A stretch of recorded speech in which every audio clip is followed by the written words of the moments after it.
Have you ever wondered about the age of fossils? How old are they?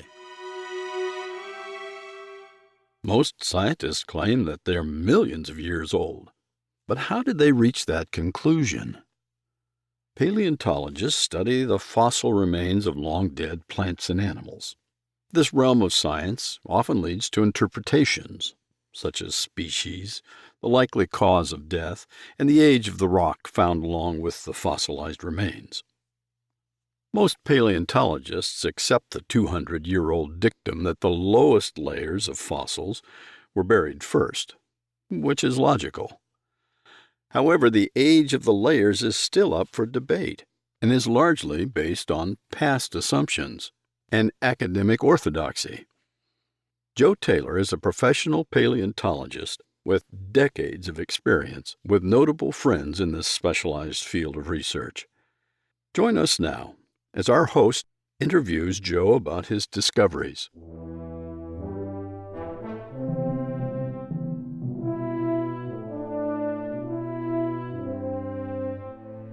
A lot of what the press puts out, which is what most people, forms most people's opinion about fossils and long ages, it's just the same old rehashed junk from a long time ago. The news media never goes to much trouble to investigate anything I ever show them. They just go to put in the standard stuff. And they throw out carbon-14 dates as being proof. We've recently done a lot of carbon-14 dates that were done blind, and on several dinosaur bones, supposed to be 80 or 60 million years old, the dates all came back within the last 30, with carbon-14 dates of 30,000 years or less, and they're only really a few thousand years old.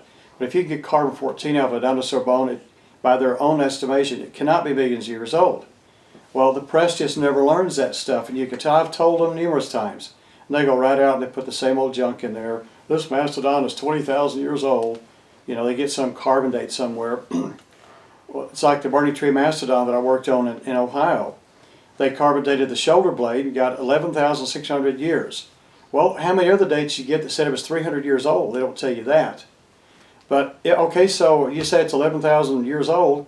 How did that bacteria, those 84 kinds of living mammal intestinal bacteria, how did they stay alive in the intestines in cold water for 11,000 years? It's a long time. You know, 2,000 years back to Christ, they're still alive. 4,500 years back to the flood, they're still alive. Now back to the beginning of time, 6,000 years ago, and they're still alive. Now you want me to believe it's twice as long, 5 more thousand years, and that bacteria stayed alive in the cold water? And that's not even a long time for an evolutionist. The geological column, they throw it out there like that's really true, and they'll show a diagram. Evolutionists themselves admit that in most places, you only find a part of the so-called column. In some places, you find modern right down on top of the very supposed oldest strata. And like I pointed out in Texas there many times, come out there to West Texas, I'll show you the so-called Pleistocene, which is supposed to be 10,000 years old. Right down on top of the Permian and the Triassic, supposed to be 180, 200 million years old. You know, it's everywhere, and it's too fast to say it all just accidentally happened. The scientists themselves, well, we're told, again, the popular understanding or the popular framework that we're given for as a basis for dating all of these things is carbon-14, or sometimes they say radiometric dating, but the scientists themselves, do they use that, or do they use the geological column? They use it in the museums and universities. They use it, carbon-14, to substantiate a paper. You know, we've got a good carbon date here of 14,000 years on our horse from somewhere. Well, you know, if we dated the horse and got to date 500 years, they'd throw it out because, well, it must be contaminated. Well, prove it's contaminated. How do I know your dates weren't contaminated? See, there's a lot of assumption there, but those are academic toys. They have to have that carbon-14 thing. I have an email from a scientist, was sent out, and he stated, he says, there are 30 things we don't know about uranium dating. 15 we can't test. Well, then maybe the Earth isn't 150 million years old by radiometric dating, or by uranium dating. That's what he's saying. Well, in paleontology and in paleontology and philosophy, which a lot of paleontology ends up being just philosophy, It doesn't matter because you're not trying to build a boat, fly a plane, operate on somebody's brain, or make chemicals work. It's just a story. It's like storybooks. It doesn't have to be true or not. If you're going to go to the moon, build a car, and operate on my brain, you've got to know what you're doing. It can't be philosophy, and you can't bring paleontology in there as academically stated, or it won't work. And the geological column, does that factor in at all? Does that have any more validity than... I think people believe it, but you'd have to be miles and miles and miles thick, and it's just, like I say, in Texas, you're missing 170 million years of time there. If that is true, you got mammoths right on top of the Triassic swamps. I've seen it for 100 miles every direction of Crosbyton. That's where I live in Texas. So the layers just don't line up as they should in the real world. And sometimes they're backwards. They say, well, you know, we had a lot of slippage here.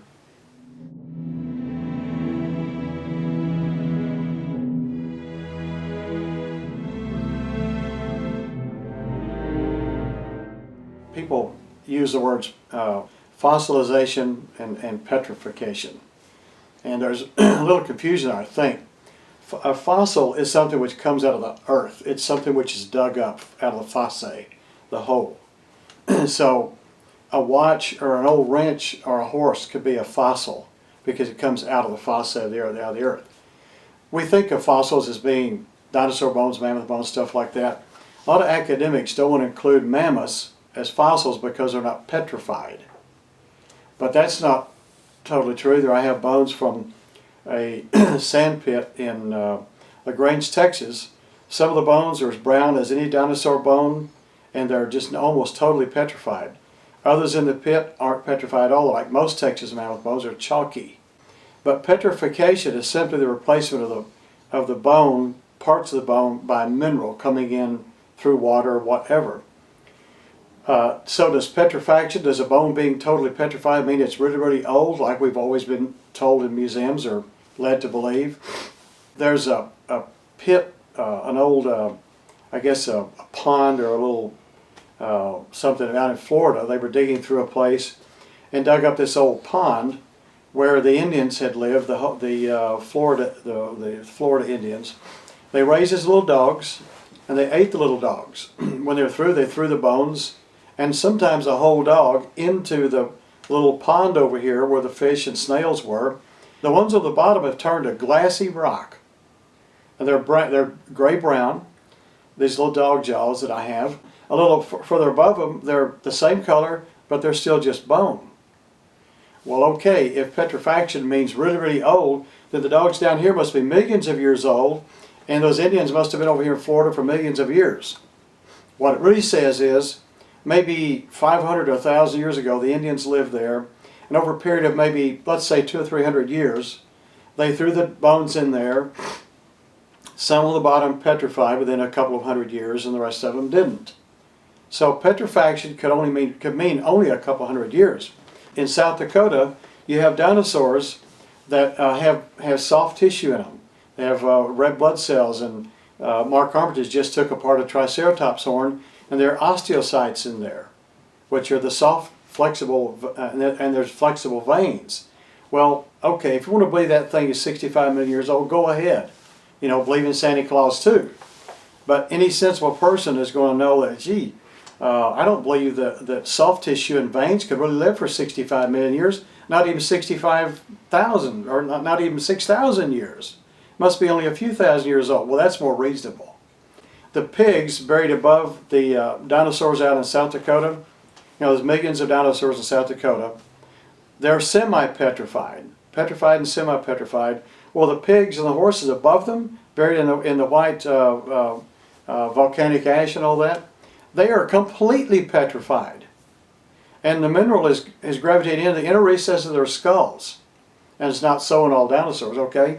So if petrifaction means older, then the pigs must be older than the dinosaurs? Well, that wouldn't work because they're out of place.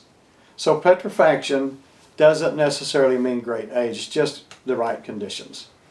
So how fast can petrifaction occur? Have we done laboratory research on that? There's a place in Dallas, Texas, I'm told, where they can take parquet wood and petrify it in 24 hours. with pressure and mineral. Heat, pressure, and mineral. Well, you stretch that out in the flood. All this mud comes up out of the earth with water. There's volcanic ash coming down with a lot of water in it. So it's some of it's super hot. Let's say the dinosaurs are buried in mud that's 100 degrees warm, okay? And they're there, they're being covered up by hundreds of feet of layers. They're laying out here like a chicken in a pot, or like a sardine. You cook a sardine long enough, the bones are all still there, the integrity is still there, but you can crush them with your finger.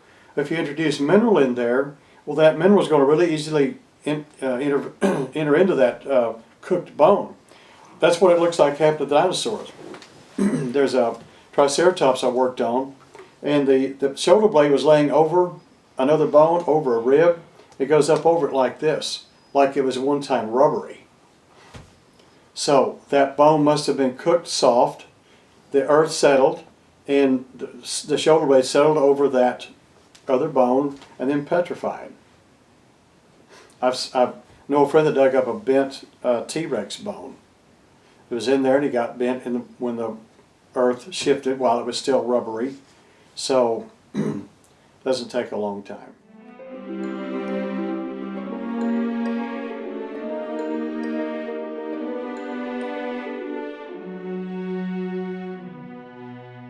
There are some, but when you figure in the 1500 years from Adam to the flood, you had the chance of millions of people, billions of animals, and trillions of fish and shells and trilobites.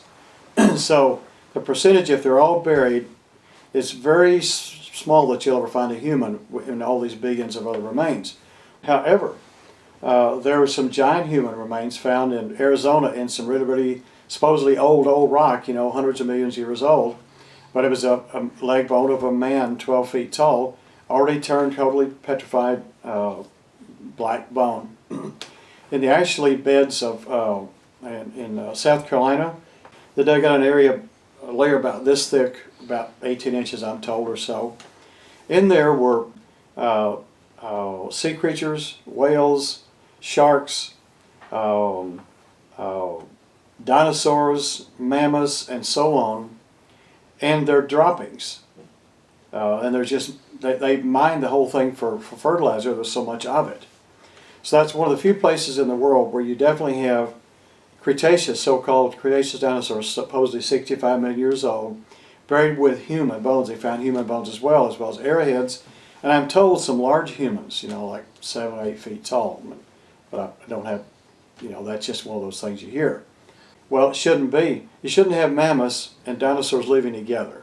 But there they are. They're all buried in the same strata. So are they post-flood? Are they flood deposits? Replace the mammoths living at the time of the dinosaurs, or replace the dinosaurs living at the time of the mammoth. Either way, it's a huge problem. If you go to, I think, the American Museum or Smithsonian that has those bones, it's like a lot of that stuff, well, we just can't find them, or no, that wasn't ever blah, blah, blah. You don't get anywhere. Could one or the other have been washed in or mixed in later? It'd be pretty hard for that to happen. Yeah. Then you've got all the alleged human tracks by some, and others you say, yeah, that's a human track. I don't know what else it could be. And then Paluxy River in Dennis Swift's been over to, was it Kurdistan or somewhere, Russia? Turkmenistan. Turkmenistan, yeah. There are different places where you find human trackways. And a lot of evolutionists go there and see them. They go, yeah, that's what it is, but it just can't be. You find bird tracks in the Permian. Well, that just can't be. You find bird tracks in the Triassic. Oh, that's just too soon for birds to be because they, well, there they are. I'm sorry, they got feathers preserved on them.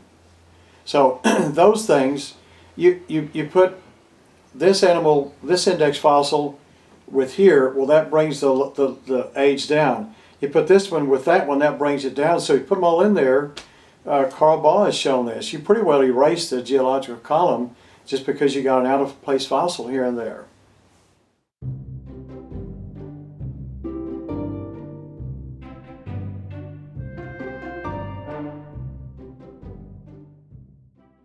No. They're either finding fossil birds that have teeth and long tails, or they're finding dinosaurs that have filaments in their skin that are preserved. You know, they took some sea creature, I forget now what it was, and they let it desiccate to certain time, you know, like this one desiccated for a week, this one desiccated for 2 months, 6 months, etc. And they found that after a certain amount of desiccation, this one looked like the fossil. So they thought that was the final product, and sure enough, it's just the desiccation of this one. So there was no evolution there. And I think the same thing is true in dinosaur skin. There are these filaments that run through it, cartilaginous, you know, lines and that sort of thing, or rods. And sometimes those ossify, and there's enough bone there that they replace. I mean, they're in the matrix. So dinosaurs are very complex animals if you just look at their skin. And I think it's very possible that these so-called feathers they're finding are nothing more than filaments that preserved in the skin, and the rest of it didn't preserve. And a lot of times the feather part is assumed. Well, that's so much of paleontology. It makes me sick. It's all assumptions. It's art. You know, they take a little monkey down here and turn him into man up here through art. Well, art is not science. Art is just art. Art can lie. So what's the real hard science? Well, some of the stuff we just don't know what it is. But they make dogmatic statements all the time like, oh, it's a fact. Well, then next year they change it. Well, this is a fact now, and that's not a fact. Well, then you were lying back here. Admit it. Or at least you were wrong. Yeah. Or at least you were wrong.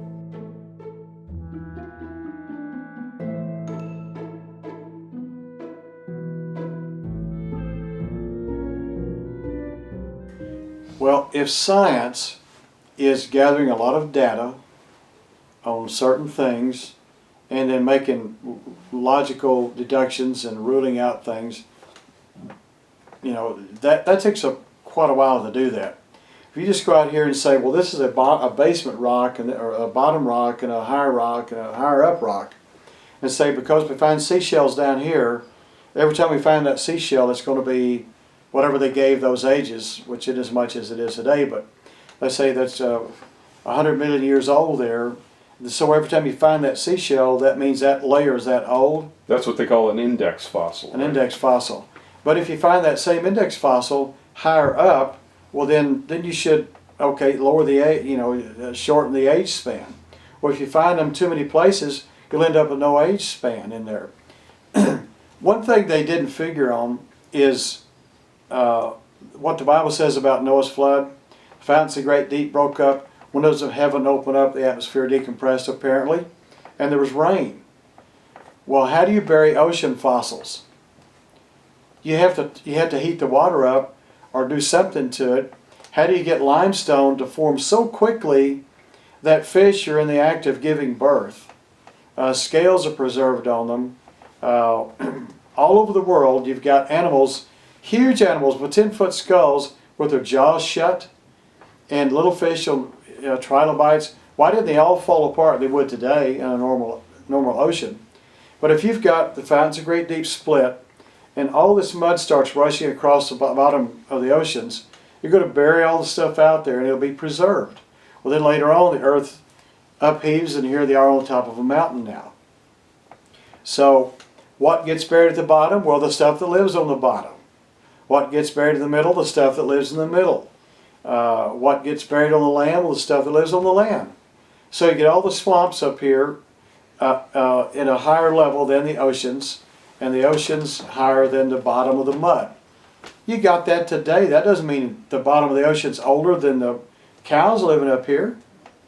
So the layers of the strata are a factor of their relative position vertically in the real world as they're living, not a factor of time and millions of years and being laid down successively. You got also the problem of flat strata, vast flat strata. You can see it when the oceans raise up, you know, you see that. But you go up to Colorado, South Dakota, Montana, North Dakota, etc., what you find is layer upon layer upon layer upon layer of flat strata that just goes on forever. How far? Miles and miles and miles that I know of, maybe hundreds of miles. And they pan out. There's, but you have long, uninterrupted, flat layers. You drive through, going up to Colorado from Raton to Colorado Springs, you see these big road cuts. Here's all these strata laid down. Here's a little layer of a little yellow layer, about an inch thick. You see that in lots of places. The Dinosaur we dug up had little bitty 1/8 inch layers all in here. Well, why weren't they disturbed if that thing, it took millions of years or 1,000 years for it to get buried? Why is it there in the first place? Why are his jaws still there? Why are the teeth still in the sockets? Why are his chevrons still attached to his tail bones if he laid around for any length of time? Well, like Mike Trebo said he was making fun of the idea that it was buried in Noah's flood.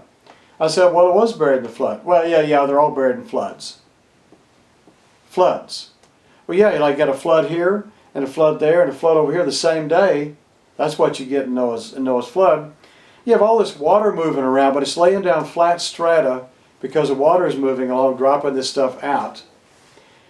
If, as I asked Paul Sereno, one of the other rock stars among paleontologists, he's talking about in Argentina, you got red, white, red, white, red, white for 400 feet of this clay stuff, and in there Herrerasaurus is this little dinosaur, and they're all the same from the bottom to the top. But we believe in evolution. These things did evolve. Oh, where, Paul? Up here in the air? Where's the evolution? I said, you've got all this strata that go on forever out here. Where are your fossil canyons? He just didn't. It's like I asked him in Spanish or something. He didn't know how to answer. Went to the next question. Where are your fossil canyons? You got all these flat layers. You go to the Grand Canyon, my gosh, it's cut through 2 miles of strata. You go to my canyon in Crosby out here, it's cut through 1,000 feet of strata. All the strata. South Dakota, it's all cut through. Why aren't all the layers all cut through all the time? You have this layer, and 10,000 years later, you have another layer, but in the meantime, you get a canyon here and a canyon there. So you have the next layer comes down like this, like that. You don't ever find that. It's all the canyons happened after all the strata is laid down, because they're all laid down during the flood, most of them. The abatement cut the canyons, and that's why we see the strata, but they're all flat. That's a huge problem for the evolutionists and the long agers. The abatement cut the canyons. The canyons were not formed by slow, gradual erosion from a little stream or a river. No, that's happening today. You'll lose. Well, our canyon there in Crosbyton, I've recorded buffalo bone layers for 20 feet in reworked sandy loam made up from the rocks above the sand. Well, why are they being exposed now? The whole canyon was filled in with 20 feet of slowly accumulating dirt over partially scavenged buffalo carcasses, okay? Well, it filled up, and then the weather changed a couple of 100 years ago. You get violent rains that come in and cut down through this soft dirt and make creeks and dry creeks, and that expose all these layers of buffalo bones. So that's we're seeing that happen today. But eventually all that dirt's going to be washed away in another couple 100 years. That will all be gone, some of the buffalo bones. Why wouldn't that happen to dinosaur bones? But they're not. They weren't disturbed. They laid there till we see them today.